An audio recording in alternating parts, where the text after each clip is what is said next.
మనిషి శాంతంగా ఉండాలంటే ఏం చేయాలంటే నిన్నటివి మొన్నటివి గుర్తు చేసుకోకు, అతీత అనాగత ఇంకా రాలేదు, భవిష్యత్తు గురించి ఊరికే ఊహించకు, జరిగిపోయిన దాని గురించి మాట్లాడక, ఎక్కడదక్కడ వదిలేయి అనడం తెలే. వదిలేసి ఏం చేయాలి? ప్రస్తుతం ఇప్పుడు నేను మాట్లాడడం నా పని, వినడం నీ పని. పూర్తిగా మీరు దీని మీదే దృష్టి పెట్టండి.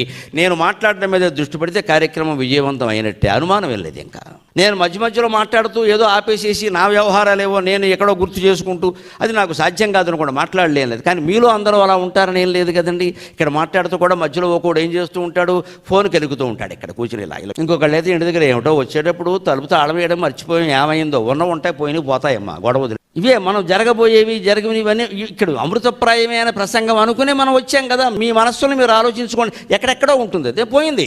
ఈ లోపు 4 మాటలు పోయాయి. ఇదే నిర్మాల్యం మన జీవితాల్లో కూడా ఇంతే. రాత్రి మంచం ఎక్కి పడుకున్నాము అంటే వెంటనే తెల్లారితే నమస్కారం అమ్మా, తెల్లారకపోతే ఇదే నమస్కారం, సెలవు, అమ్మవారికి చెప్పాల్సిందే. ఇంత ధైర్యం ఉండాలి మనస్సులో.